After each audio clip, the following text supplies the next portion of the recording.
वळसे पाटील इतकं ज्या दिवशी माझं नाव घेतली त्या दिवशी मी स्वतःला खूप खुश ठरेल, कारण मला कोणत्याही बंधनात राहायला आवडत नाही, पण समाजासाठी काम करावं याची माझी खूप इच्छा असते. आणि 2008ला 9 इलेक्शनला समोर जाताना इतके गरीब म्हाताऱ्या समोर राजा बसलाय ना, अशा किती लोक होते, श्रावण बाळ किंवा ते राजीव गांधी आणि अशा बऱ्याच योजना होत्या, खातेपोट. तर मी चौथी वगैरे तेव्हा तुमच्या मुली होत्या, शिंदेताई होत्या.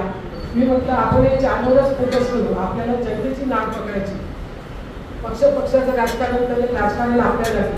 आणि तिथून ही छोटी संस्था सुरू होत गेली आणि मुलींनी ती इतक्या ताकदीने सांभाळली की शेवटी 6 महिन्यापूर्वी जेव्हा लोकसभेच्या आधी आपल्याला सर्टिफिकेट वाटायचे होते, तेव्हा ही अक्षरशः सकाळ संध्याकाळ सलाईन लावायची आणि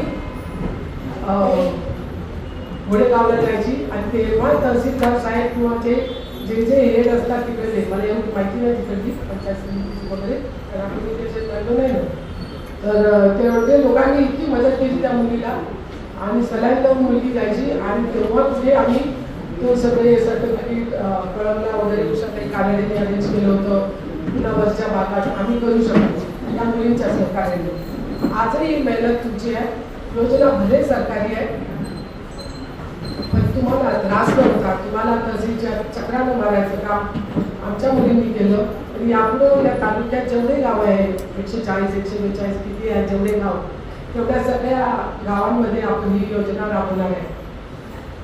तर मला असं वाटते की यासाठी आम्हाला सगळे जेवढे स्टेजवर उपस्थित आहेत आणि जेवढे कार्यकर्ते खाली बसलेले आहेत त्यांनी सगळ्यांनी मदत करावी. आणि सरकारला मी असं विनंती करते की लाडकी बहीण आणली, पण एक लाडकी सुनबाई योजना सुरू करा. मला वाटते जगातल्या सगळ्याच महिलांची संमती नाही. सुनेचं दुःख कोणाला कळत नाही. तुम्ही सून होत्या, तुम्ही सून होत्या, आम्ही सुना आहोत, आम्हालाही सुना आल्या. तर बरं आहे, आपलं नशीब राहील आपल्याला ही योजना आली तर. आणि अनुसया केंद्रामध्ये तुम्ही कधी या, तुमचं कामाची काही अडचण झाली माझाही नंबर असते, मला पण जरी तुम्ही सांगितलं तरी मी बघेन, कारण ते एवढं एक काम माझ्या आवडीचं आहे. राजकारण सोडून राजकारण फक्त इलेक्शनच्या वेळेस करतो. आजपर्यंत तुम्हाला सांगतो भाऊ, जेवढा प्रचार केला असेल इतक्या वर्षात मी कधी पक्षाचं नाव दिलं, मी कोण्या नेत्याचं काम नाही सांगत किंवा आम्ही आमच्या जागाने हे केलं, आमच्या जागाने ते केलं, येऊन बांधलं तेव्हा बांधलं, बांधणारे बांधले, अजिबात याच्या पुढेही म्हणणार नाही. हा माणूस आहे, ही तुम्ही आहे, या माणसाने तुमच्यासाठी काय केलं काय नाही केलं, तुमच्याशी कमी जास्त शब्दात बोलले, आवाज चढून बोलले, कोणत्या महिलेशी असभ्य वर्तन केलं, रागात बोलले, याचं एक तरी उदाहरण द्या माझ्यासाठी. माणसाची उंची खूप मोठी आहे, त्यामुळे शब्दात तो माणूस मला सांगता येत नाही आणि मला तशी गरज पण वाटत नाही. शेवटी देवाने आपल्याला भरपूर दिलेलं आहे, तुम्ही लोकांनी मताच्या स्वरूपात भरपूर दिलेला आहे. आम्ही कायमचे तुमचे ऋणी राहू आणि या ऋणातूनच दिव्य धर्माचा हा जो संघात झालेला आहे त्याच्यातून आमची वाटेल तेवढी बदनामी झालेली आहे. पण ठीक आहे, परमेश्वराला माहीत आहे आम्ही कोणतीही गोष्ट चांगल्या याच्यातून केलेली आहे. आपलं धरण वाचणं, आपल्या सगळ्या तालुक्यातल्या लोकांना मुलांना त्याचं फायदा होणं हे जास्त महत्त्वाचं आहे. आम्हाला एकच मुलगी आहे, मुलीसाठी ठेवून किती ठेवणार, आणि मुलगी पण त्याची पैशाची लालची नाही, त्यामुळे आम्हाला कमवायची खूप आवश्यकता नाही. माणसं कमवले, भरपूर कमवले, बाकी सगळं तुमच्या हातात आहे. आज या योजनेचा लाभ घ्या. आणि मला वाटते आज सगळे व्यासपीठावर तहसीलदार साहेब आहे, अजून कोण येणार आहे ते दुसरे साहेब, ते नागपूर साहेब आणि नागपूर साहेब असे दोन नाव होते, त्याच्यातले एक सर यायचे. तर त्यांनी पण आपल्याला मार्गदर्शन करावं, कारण त्यांचं आपल्याला बघून हे झालेलं आहे.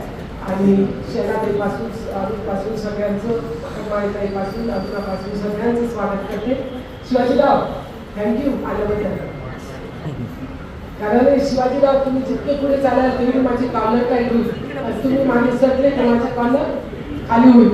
त्यामुळे तुम्ही जी जबाबदारी पूर्ण कराल माझ्यावर आहे, कारण माझा विश्वास आहे, म्हणून तुम्हाला तर असो. आज राजकारणाचा विषय नाही आहे, आज आपल्या संस्थेचा विषय आहे. दोन्ही संस्थेचा तुम्ही लाभ घ्या. आणि आता मला असं वाटते आपण ते त्यांचे सगळे कागदपत्र आले त्यांना देण्याची व्यवस्था करू. धन्यवाद.